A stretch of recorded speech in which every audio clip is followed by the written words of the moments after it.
बिहार विधानसभा के अंदर यह प्रश्न उठाई जा रही थी कि स्वर्गीय रामविलास जी देश के बिहार के बड़े नेता के रूप में जाने जाते हैं।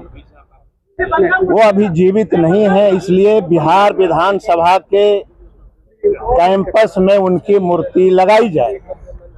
फिर मैंने सदन में कहा कि देश में ओबीसी और दलित के बच्चे सड़क पर उतर के प्रदर्शन कर रहे हैं, अपने अधिकार की मांग कर रहे हैं, रिजर्वेशन की मांग कर रहे हैं। इसलिए मेरे द्वारा सदन में कहा गया कि अगर बेचारे रामविलास जी आज जीवित होते तो देश के दलितों को और ओबीसी को ये दिन देखना नहीं पड़ता। मैं लगातार सदन में प्रश्न पूछा लोक जनशक्ति रामविलास जी की पार्टी से कि मोकामा पासवानों का पर्यटक स्थल के रूप में है, बाबा चुहरमल के नाम से प्रसिद्ध है। क्या ये सरकार मोकामा टाल क्षेत्र में जो बाबा चुहरमल का जो मंदिर है उसका विकास करने में सक्षम नहीं है? मैंने कहा कि स्वर्गीय रामविलास पासवान जी का पुण्यतिथि पे बिहार के स्कूलों में और सरकारी विभागों में छुट्टियां घोषित की जाए। इसके बाद मेरे द्वारा लगातार ये कहा गया सदन में कि सदन के अंदर मूर्ति लगा दीजिए। मैंने कहा कि पासवान जाति को दलित और महादलित करके बिहार सरकार ने दलितों को आपस में बांटा। रामविलास पासवान जी को सबक सिखाने के लिए बीजेपी और जेडीयू ने पासवान जाति को दलित रखा और टोला सेवक और विकास मित्र की बहाली हुई। 44,000 बहालियों में सिर्फ पासवान जाति को अलग रखा गया। मैंने चौकीदारी प्रथा की बात की कि चिराग जी चौकीदारी प्रथा लागू कराओ। चिराग जी अगर रामविलास जी होते तो सदन का बहिष्कार कर देते, क्योंकि बिहार में और देश में दलित का बेटा, ओबीसी का बेटा सड़क का आंदोलन कर रहा है और राम भक्त हनुमान एक आवाज भी बिहार के दलितों और पिछड़ों के लिए सदन में नहीं रख रहे। अगर ये कहना कि रामविलास जी दलित के नेता थे, ओबीसी के नेता थे, हम लोग के लिए काम करते थे और ये प्रचलन रहा है हमारे के यहाँ कि अगर कोई जाने माने व्यक्ति, अगर कोई महापुरुष व्यक्ति धरती पे नहीं रहते हैं तो हम लोग उनको कहते हैं कि अगर बेचारे ये होते तो आज हम लोग को ये दिन नहीं देखना पड़ता।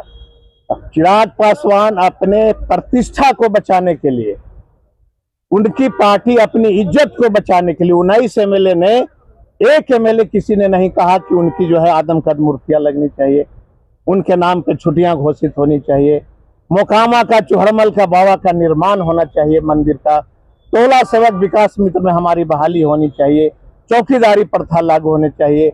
एक अधिकारी पासवान जाति का नहीं है जो बिहार में कोई सिटी एसपी है।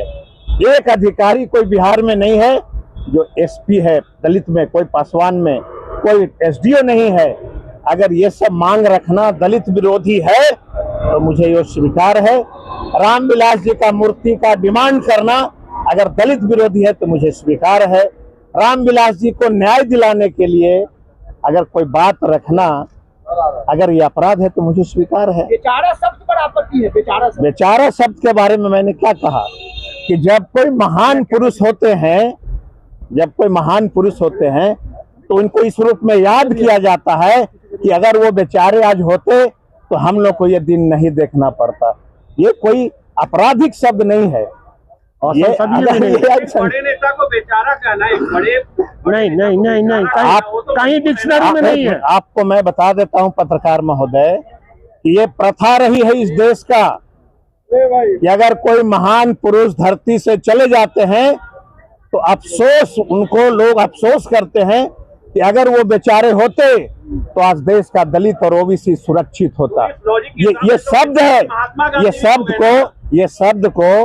इस शब्द को आपराधिक शब्द में तब्दील नहीं कर दिए। यह जो शब्द है यह बहुत ही श्रद्धा वाली शब्द है। जिनके प्रति भावनात्मक लगाव होता है उनको इस शब्द का प्रयोग किया जाता है। ये कोई आपराधिक शब्द नहीं है। और मैं फिर से सदन के आपके माध्यम से और सदन के भी माध्यम से मैं कहूंगा कि स्वर्गीय रामविलास पासवान जी का मूर्ति सदन के कैंपस में स्थापित किया जाए। दलितों का इससे सम्मान बढ़ेगा। माफी मांगने यही हमारा जो है, आप लोग के सामने हमारा जो है, जो पुतला जो जला, मैं तो आश्चर्यचकित हूँ कि जिनको सदन में दलित और ओबीसी का बात रखना चाहिए था, वो एक दलित का, पासवान का बेटा का वो पुतला दहन करा रहे हैं। इससे सिद्ध हो गया कि ये दलित के कितने हितैषी हैं। और लोग कहा करते थे कि चिराग सदा पासवानों का दुश्मन है। इन्होंने मेरा पुतला दहन करके आज देश में ये बता दिया कि वो दलित के हितैषी कभी नहीं है।